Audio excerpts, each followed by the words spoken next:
many for a little while actually, but we have recently, fairly recently, been catching up with Leading Your Church into Growth team members in lockdown. We, I think, neglected doing that because we were hopeful that we were moving out of lockdown. We realised that was a little over optimistic. Here we are again with catching up with team members in lockdown, and we're here with the creme de la creme of team members. We're here with Mr. Leading Your Church into Growth, the one and the only Robin Gamble. Robin, it's good to see you. How are you doing? Hi, Harry. How am I doing? Well, I am just getting through lockdown and struggling with it. Right. Well, we'll pick up on some of that in a moment, but you're struggling, right? Let's file that and we'll circle back around to that. Whereabouts are you as I speak to you now? We don't need your postal address because we're not going to put it on the Christmas card list, but. Well, I live in Bradford, which is this great sprawling northern city, and I love it passionately. And here I am, and we're quite close to the centre of Bradford, so we're really at the heart of the proper working class Bradford, which is where I belong, really. How's the football team doing this season, Robin? The football team are doing quite well.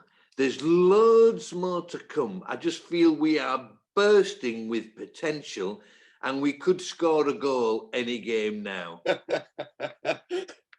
Oh dear, love it. So a few questions for you, Robin, that we'll just work through. My first one is this.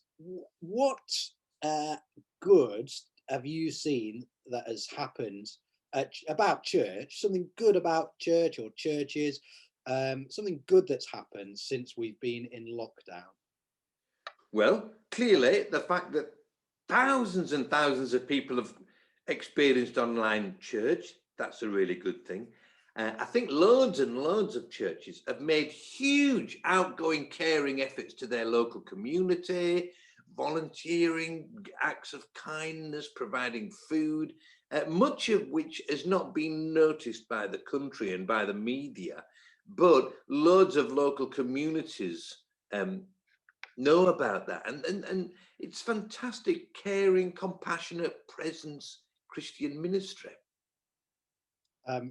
Yeah, and did you see that article the other day? This is going to be a terrible reference because I don't know the reference, but I saw an article somewhere on the internet the other day. Someone had worked out the value that the Church of England gives to the nation, a monetary value, through all the things that they provide in terms of, food banks and social care. And it was incredible, what the church does for our land. Yeah, it is. It is. We just give so much to this country. I had a little conversation with a man yesterday who stopped going to church, and he was just filled with all the things that are wrong with the church, and he was oblivious to all the good. Anyway, the good thing is we're going to have another conversation. Great. Fab. So following on from that, Robin, what's one thing that you think the church has learnt in lockdown that we ought to continue even when things get sorted out? What's a positive thing that we can learn and we need to take forward? Well, one really good thing that I like is when I was first ordained, Harry, many years ago, the emphasis seemed to be in the Church of England on you are a parish church. That is to say, you belong to the community, to the parish, to all the people that live there, whether they care about you or not, you're still their church. And I feel over the last, 20 odd years, with so much of our talk about internalizing spirituality and our liturgy and this and that, that we've become much more a congregational church of the church rather than, and in lockdown, loads of church members and clergy and all sorts of people have, I think, have rediscovered or refocused on the parish, the community, just becoming more visible, more aware. And so that's got to be a great thing. Good. Yeah, that's very good. What's one thing that's happened and that's going on in lockdown that you hope we will be able to stop doing? Well, I'll give you two things that I think that's been happening that I think we need to stop doing. One, we've got to stop declining, shrinking. And two, we've got to take our worship in hand. We can't keep going with these really long, verbose services. Now, I have a little idea for churches coming out of lockdown, Harry. Whenever a church sort of engages and says, you know, we want to go into growth, they start looking at all their old statistics. 10 years of uninterrupted. The graph is terrifying, and it hangs like a weight round our neck. I actually, within our diocese, I'm encouraging churches to say, forget about the last 10 years of stats. Take 2021 as year one and make a fresh start. And the average church, say, they might have got into lockdown with a congregation of 60. They're going to come out of it maybe with a congregation of 35. Well, we can all look to the past and be dreadfully miserable. Or we can say, right, here we are, 35 people. Let's build that by 50% over the next 2 years. And it's like a green field. It's a new level, a new beginning and an opportunity for us all, which I hope. So I think from those who want to do church growth, 2021 becomes church growth year one. That's great. That's a very good idea. And I happen to know, and I'll just let the folks who are watching this on Facebook know as well, that Robin doesn't sit in an office and come up with these bright ideas and then, just dump them on the clergy of Leeds Diocese. You as well as having lots of years of ministry in the parish, then you went into a diocesan role, but now you've taken on a parish again. Is that right? I know. I've taken on this delightful parish. It's a place called Carvely, just between Bradford and Leeds. And I've just been going a few weeks there, and I'm excited. I mean, it's difficult doing it during lockdown, same as everybody else, but it's the real world. You get on with it. And lovely things are happening. Lovely things are happening. Great. It's always good.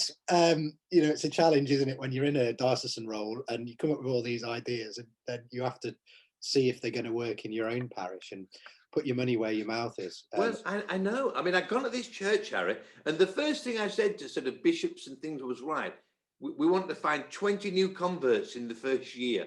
And I'm already 2 weeks behind and we haven't found a convert yet. I'm going to have to get a move on. Well done, Robin. Well done. We're going to end with a little question just for fun now, and I know you'll love this question. If you're in lockdown, so let's say you jump to tier 3 and you're not allowed to even think about leaving the house, you're not allowed to dream about leaving the house, you're in the deepest, darkest lockdown, and imagine you're only allowed one book, one record or album, and one luxury item. This is lockdown desert island disc. One book. Okay, one record, right. The book. I've been really touched and moved, well, not challenged by the whole Black Lives Matter thing. And I think the most significant book that I've read, and I want to read it again, actually is a really old-fashioned book. It's called Uncle Tom's Cabin. Now, in this country, we sort of sneered about it because it's very old-fashioned and because it's a little bit sentimental and because it's massively Christian. Of course, this was the biggest impact in the abolitionist movement in America. And throughout the whole book, it's the influence of Jesus on the key characters, on whether they're slaves or slave owners. It is Jesus who challenges their attitudes, softens them, gives them dignity and resolve. And I'm leading a movement, so I've got my son reading this book. Yesterday, I ended up talking to this lovely Muslim couple in Costa, and I said to them, you ought to read Uncle Tom's Cabin. I think they wondered, what is he on about, this guy? But anyway, so all that, then Uncle Tom's Cabin is the book. Right. Music? Yeah. Right. I want to take 2 pieces of music.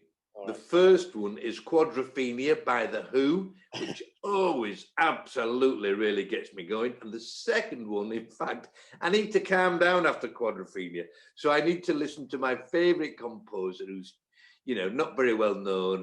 He's a lovely spiritual Englishman, Gerald Finzi. He loved God and he loved English countryside, and somehow he brings the two together in his music. What was the other one? Luxury item. Luxury item, yeah. A never-ending supply of malt whiskey.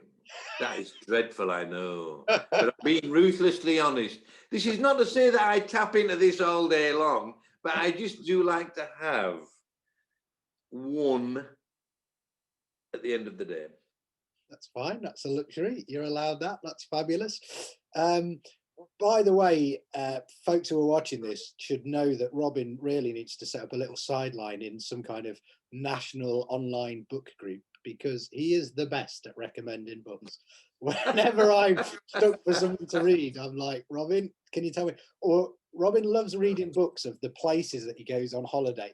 And I've picked up that habit. So I say, Robin, I'm off here. Is there what local author is there? And he always comes up with something, particularly. Well, but Harry, actually, you go on holiday to Skegness, and there are very few novels set in Skegness.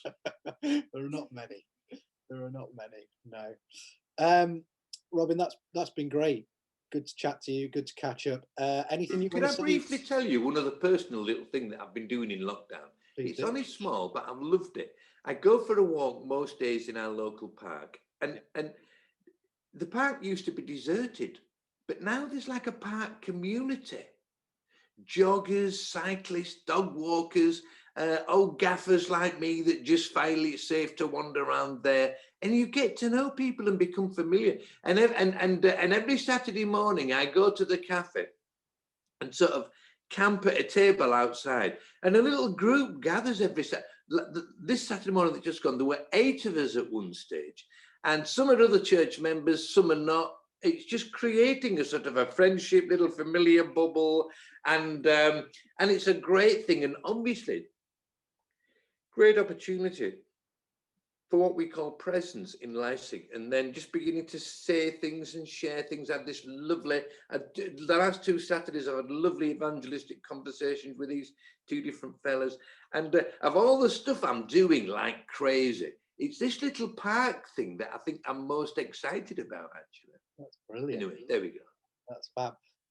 Just before we go, anything you want to say about leading your church into growth? What's coming up? What's not coming up?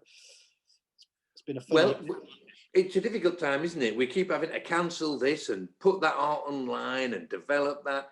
2 really emergent things, Harry, which are going to be big next year and the year after that, is we're launching this project, Leading Your Church into Youth Work. And we're working with a string of youth chaplains in various dioceses to apply all the LyCiG principles to how we grow our youth. And secondly, I think leading your evangelism into growth. The evangelism has become a little shrub in the Church of England, especially in the Church of England. And we want it to become a mustard shrub.